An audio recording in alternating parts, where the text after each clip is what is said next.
Cars Channel News and Review Car.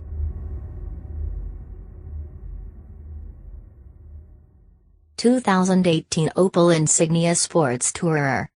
Introduced in 2008 as a replacement for the Vectra, the Insignia is Opel's range-topping sedan and is sold in North America and China as the Buick Regal. Built on the same Epsilon 2 platform as the Chevrolet Malibu, the Insignia also spawned a wagon version, as well as a crossover-like model with higher ground clearance and plastic cladding. Already 8 years old as of 2016, the first-generation Insignia is being replaced by a brand-new model that has been spotted in prototype form as far back as 2015.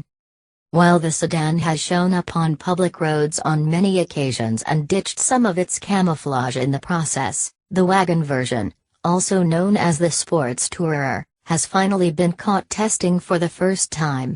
Set to bow a few months after the four-door model, the new wagon could finally make it on U.S. soil with a Buick badge according to rumors that have been swirling around since 2015.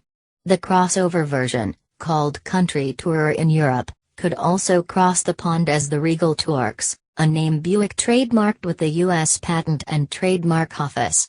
The new Insignia could also find its way to Australia as the next-generation Holden Commodore now that GM decided to cease all manufacturing down under.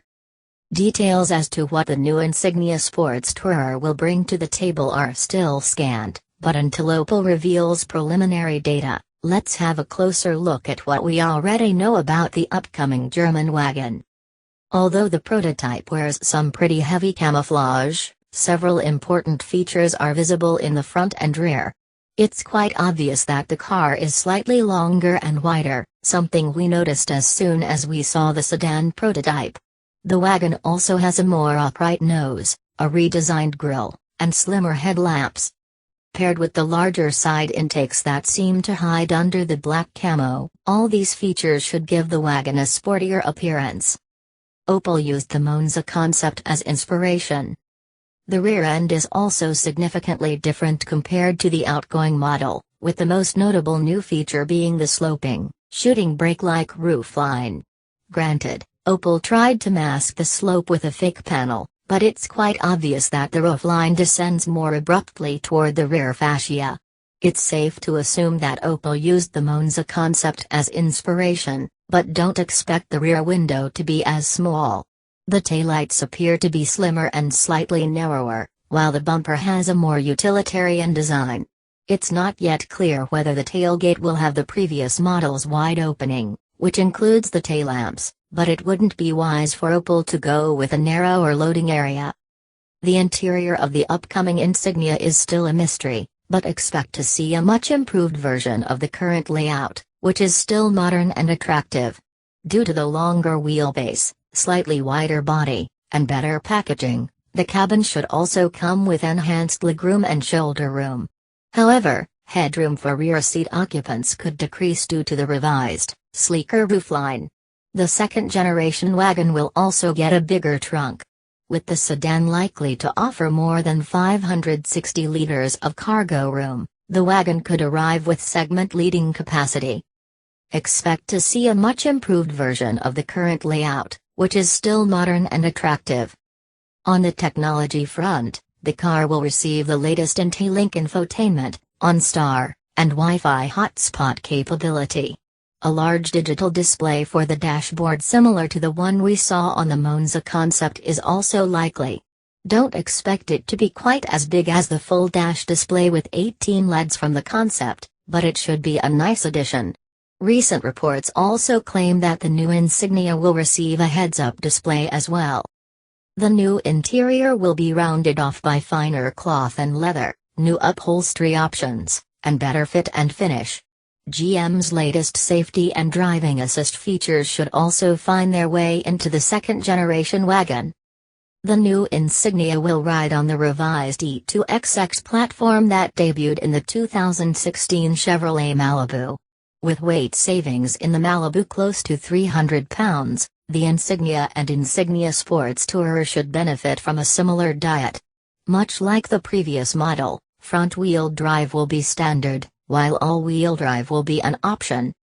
The Insignia will get the 1.5-liter Ecotec unit that debuted in the Malibu. As far as drivetrains go, the new Insignia should get a wide range of four-cylinder engines in both gasoline and diesel form. Word has it a new three-cylinder is also likely, while the V6 could be dropped altogether, just like GM did in the case of the Malibu. On the gasoline front, the Insignia will get the 1.5-liter Ecotec unit that debuted in the Malibu. The turbocharged four-cylinder is rated at 160 horsepower and 184 pound-feet of torque in the American sedan and returns up to 27 miles per gallon in the city and 37 miles per gallon on the highway. An updated version of the 2.0-liter Turbo 4 is also on the table, with output likely to exceed the 256 horsepower rating of the current 2.8-liter V6. The four-banger in the outgoing model cranks out 247 horses and 300 pound-feet. The wagon will also get a performance-oriented OPC version at some point, but it remains to be seen whether it will use a revised V6 or a beefed-up version of the 2.0-liter four-cylinder. Moving over to diesels, the new Insignia should continue with a selection of 2.0-liter four-bangers. Expect an entry-level unit with around 170 horsepower and 270 pound-feet and a bi-turbo version with more than 200 horses and 310 pound-feet. A hybrid drivetrain is also planned, but details are scant as of this writing. However, Opel could use the technology already available in the Malibu hybrid.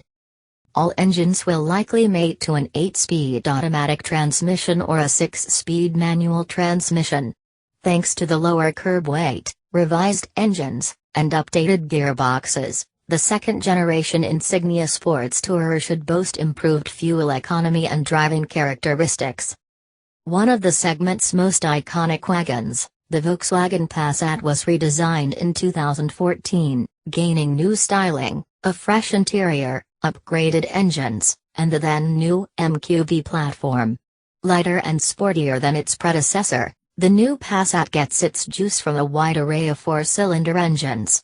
The gasoline range begins with a 1.4-liter rated at 123 horsepower and 148 pound-feet, while the range-topping model gets a 2.0-liter with 217 horses and 258 pound-feet. The diesel lineup starts with a 1.6-liter that generates 118 horsepower and 184 pound-feet, but customers in need of more power can go with the top-level 2.0-liter, which is good for 237 horses and 369 pound-feet of twist. The German wagon is also available with a hybrid drivetrain and as an Alltrack model, the latter competing against the Insignia Country Tourer.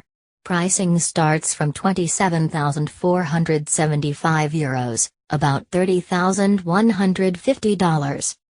Essentially the European spec version of the Fusion, the Mondeo is also available as a 5-door wagon on the other side of the pond. The current Mondeo made its debut in 2014, 2 years after the Fusion was unveiled.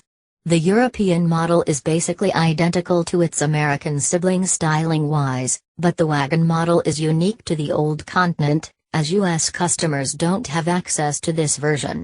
Motivation comes from various small displacement engines, including the 1.0-liter 3-cylinder EcoBoost.